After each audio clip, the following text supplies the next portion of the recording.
거의 다 됐는데 좀 빨리 나가겠습니다. 명상의 이익에 대해서 말씀을 드리고 있는데요. 인내력이 생긴다.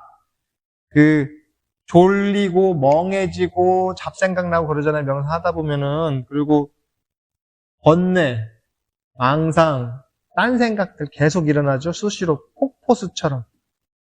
생각이 파도처럼 막 몰려오지 않으세요? 잔잔한 강물처럼 생각이 흘러요? 아니면 폭포수처럼 흐르세요? 불교의 유식학이라는 데 있거든요. 인간의 심리에 대한 불교의 유식학이라는 데 보면 폭류라고 해서 우리 인간의 번뇌와 망상이 폭포처럼 쏟아진대요. 내가 이걸 인지하던 말던 지금 수시로 우리 머릿속에, 마음속에 폭류, 아주 그냥 폭포처럼 막 흐른다고요. 중국의 황하, 제가 대학 다닐 때 기차 타고 이제 중국 배낭여행을 갔는데 황하 진짜 흙탕물이 돼요. 콸콸콸콸 흘러요. 콸콸콸. 잔잔하게 흐르는 부분도 있겠지만 막 콸콸콸 쏟아지더라고요. 그런 거 생각하시면 돼요. 생각이. 근데 우리가 흔히 명상하면서 오해하는 게 지난주에도 그런 말씀을 드렸지만 우리가 명상할 때 명상을 방해하는 게 외부적인 요소라고 생각하기 쉬워요. 외부적인 자극. 핸드폰 보고 싶지 않으셨어요? 좌선하시는 동안에? 훌륭한 경지에 오르셨네. 근데 핸드폰 한 5분만 안 봐도 계속 뭐 카톡 왔을까? 문자 왔을까? 뭐 이러잖아요. 계속 마음이 엄한 대로 가요. 엄한 대로. 엄한 대로 가요. 사투리인가 엄한 대로라는 게? 딴 데로 가요. 계속. 외부적인 요소로. 근데 어 저는 지금 조금 전에 잠깐 확인해 봤더니 카톡이 27개인가 와 있어요. 잠깐 켜놨더니. 예. 업무적인 것도 있고 그런데. 그렇게도 하겠죠? 또 부재중 전화가 올 때도 있고, 뭐, 하여간 전 어디를 연락을 해야 되고, 이런 것들이 수시로 계속 있어요. 우리 일상생활 속에. 계속 있죠? 아니면 뭐, 개인적으로 뭐 좀 안 좋은 일이 있었다든가. 그래서 명상을 잘하려면 자기의 신변 정리를 잘해야 돼요.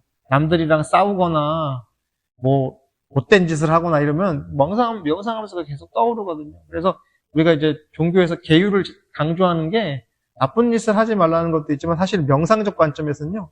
나쁜 짓 많이 하면 명상할 때 계속 올라와요, 그런 게. 그래서 그런 명상을 방해하지 않기 위해서라도 계율을 지켜라 라고 말씀을 드릴 수도 있어요.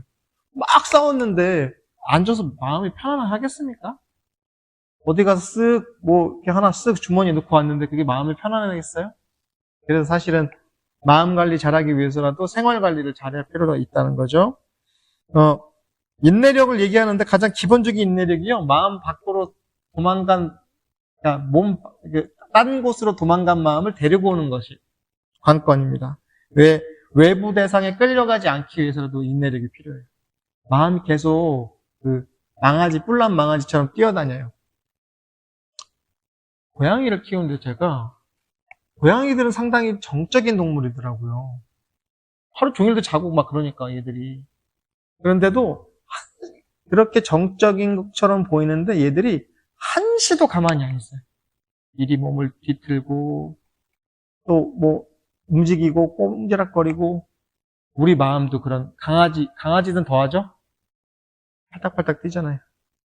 그리고 주의력이 계속 어디론가 막 흩어지잖아요. 그런 거 보고 있으면 귀여운 마음도 드는데 한편으로 우리 같죠, 우리. 계속 마음이 도망다니. 떠돌아다니게. 들떠 있어요. 들떠 있어. 그렇게 밖으로 도망간 마음을 안으로 끌어와서 내면에 집중할 수 있도록 하는 것들이 아주 가장 기본적인 것이 호흡이겠죠.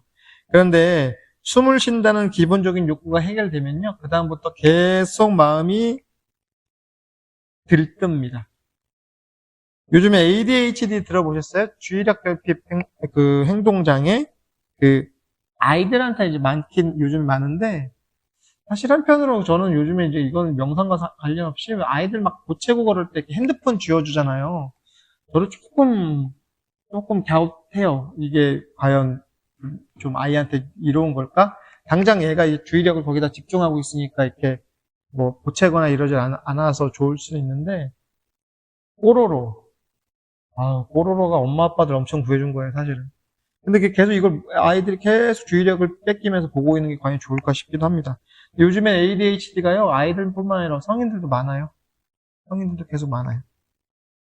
음, 근데 이제 ADHD를 이제 뭐 약물로도 치료하는데 요즘에 명상으로도 치료합니다. 실제로. 임상에 적용해서 명상으로도 합니다. 그러니까 아이들한테 명상 지도할 때 어떻게 지도하는지 그냥 팁을 드린다면요. 자녀, 손자 있으신 분들은요. 그 아이들 눈을 감게 한 이후에요. 눈꺼풀이 닫히면서 생긴 어둠을 눈 감으면 깜깜한 걸 우주라고 상상하도록. 우주 공간이다. 그래서 이 우주 공간에서 다양한 어떤 별들과 태양과 달과 이런 것들을 상상하게끔 해서 뭐 어떤 그런 새로운 것들을 떠올리게끔 할 수도 있겠죠. 지난주에도 유사한 말씀 드렸는데 호흡이 안정된 상태에서 뇌파 측정하면요. 깨어있을 때 뇌파인 베타파에서 완만하게 각성된 알파파로 이렇게 뇌파가 변화한다고 합니다. 그래서 이 대뇌피질에서 과민한 활동, 왜 ADHD들이 이렇게 과민한, 좀 과한 행동할 때가 있거든요. 그게 이렇게 너무 각성이 돼 있어서 그럴 수 있습니다. 그래서 이런 것들이 알파파로 변환이 되면요, 우리가 좀 더 안정적인 정서 상태와 행동을 유지할 수 있습니다. 이렇게 돼야지 그때부터 인내력이 생기는 거예요. 인내력이 저절로 생기는 게 아니라 몸과 마음이 안정된 상태에서 인내력을 얻을 수 있다는 거죠. 저는 인내력이 없어서 명상 못 하겠어요 하는 분들도 있는데요. 뒤집어 생각하면요. 인내력이 없으니까 명상을 해야죠. 인내력이 없어서 가만히 못 앉아 있어서 명상 못 해요 라고 했을 때는요. 그걸 갖추기 위해서 명상을 해야 된다고 뒤집어서 생각할 수 있는 거죠. 좀 더 이제 한 단계 수준 높은 명상의 유익함을 좀 논하자면요. 착심이 없어진다고 써있어요. 착심. 착심 뭐냐면요. 집착. 과도한 집착이겠죠. 명상을 하면은 과도한 집착이 사라집니다. 예를 들어서 초등학생 때 저는 로봇 장난감 되게 좋아했거든요. 막 지금도 좋아해요. 사실은 좀 피규어라고 요즘은 있어 보이는 표현 쓰는데, 근데 아이 때 갖고 놀았던 뭐 대여섯 살 때 갖고 놀았던 장난감을 지금 가지고 노세요 하면 어떻게 되겠어요? 흥미가 덜 생기겠죠. 공기놀이 해보셨어요? 공기 잘 하세요? 저는 남학생이라도 공기 했었거든요. 지금 하라면 재미없을 것 같아요. 그때는 재밌었는데, 요 공기알 너댓게 주면 막 던지고 했잖아요. 지금 그거 하라면 재미는 없을 것 같아요. 그때처럼. 근데 선을 통해서 마음의 영역이 확대된다면요, 만약에. 그러면 마찬가지예요. 이전에 내가 과하게 집착했던 것들이 시시해져요. 그래서 명상을 잘하게 되면요, 좀 삶이 좀 시시하게 흐르는 면이 있어요. 무언가 막 명상을 한다 막 익사이팅해지고 뭔가 막 팡팡 튀는 게 아니라 약간 잔잔해져요. 좀 삶에 대한 흥미가 좀 떨어질 수도 있어요. 왜? 더 재밌는 게 생겼기 때문에 이런 전에 되게 소중한 것들이 나중에 좀 이렇게 별로 되는 게 있어요. 저는 지금 이렇게 염주 모으는 취미가 있어요. 염주. 어디 가면 염주를 잘 모아요. 목주 같은 거, 그런 거. 원불교에서 쓰거든요. 근데 되게 애지중지 아끼던 염주가 있어요. 네, 막 그거 늘 손목에 차고 다니고 막 이랬는데, 비싸. 염주 되게 비싸거든요, 비싼 거는. 근데 이게 어떻게 되냐면, 명상을 이렇게 하다 보면 누가 좀 이렇게 관심을 갖고 그러면요, 그냥 풀어서 줘. 비싼데. 네. 뭐, 제가 갖고 있는 물건 같은 거, 급하지 않은 거는 그냥 이렇게 주게 되기도 하고, 어떤 대상이 별로 재미가 없고 시시해지고요. 반대로 인간관계가 더 넓어지죠. 요즘에 스토킹 같은 거 많이 있잖아요. 이런 과한 집착으로 벌어지는 인간관계에서도 제가 그래서 젊은 청년들한테는 많이 만나고 많이 헤어져 보고 입을 뒤집어 쓰고 눈물도 많이 흘려보라고. 한 사람한테 너무 매몰되지 말고 세상에 많은 사람들이 있고 많은 관계가 있으니까 관계도 이런 인간관계도 충분히 가져보고 거기서 가슴 아파보기도 하고 입을 뒤집어 쓰고 울어도 봐라. 그런데 하나의 대상한테 너무 매몰되지 말라고. 세상엔 좋은 사람이 너무 많아. 세상엔 또 경험해야 될 것도 너무 많고. 이것만이 최고고 다른 건 없어. 당신만이 최고야. 이게 어리석은 생각일 수도 있어요. 세상 모든 게 다 최고라는 거죠. 불교에서나 원불교는 세상의 본질은 공이라고 하죠. 빈, empty, 공. 텅 비어 있다고 해요. 그리고 점점 그곳으로 향하게 돼요. 점점 공해져요. 사고 체계도 그래져요. 무언가 머릿속에 강력하게 자리 잡는 게 아니라 점점 비워집니다. 이 명상의 효과가 그냥 약간, 뭐, 그래? 약간 좀 덜 열정적으로 볼 수도 있습니다. 그런데 이 공의 이치를 알게 된다면 세상에는 고정된 게 하나도 없어요. 영원한 게 하나도 없다고요. 인간관계에서도 영원한 거 없습니다. 제가 여기서는 선생님처럼 앉아있지만요. 여기서 여러분이 저랑 자리 충분히 바꿀 수 있어요. 네. 제가 뭘 알아서 하는 거겠습니까? 근데 요런 공의 이치를 터득하게 되면요. 집착을 할 이유가 전혀 없죠? 뭐 집착해요. 텅 비어 있는데. 난 도저히 이거는 버릴 수 없어 하는 거 있으세요? 그것만 해결되면 돼요. 제가 아까 이거 시작하기 전에 애도 얘기하면서 인간관계도 얘기했죠? 네. 그것도 툭 놓아버리면요. 인생이 정말 자유로워집니다. 근데 이게 처음부터 잘 안 돼요. 어떻게 처음부터 되겠습니까? 연습 필요합니다. 집착을 놓기 위해서도 명상이라고 하는 연습을 통해서 놓을 수 있죠. 그리고 명상 오래 하면요. 외부 대상과 나를 하나로 보는 그 동일시하는 시각이 점점 풀려요. 내 새끼, 내 마누라, 내 남편, 내 직장, 내 일, 나의 무엇 하는 것들이 주어가 사라지니까 좀 더 희미해집니다. 난 도저히 이건 포기할 수 없어. 이런 거 있죠.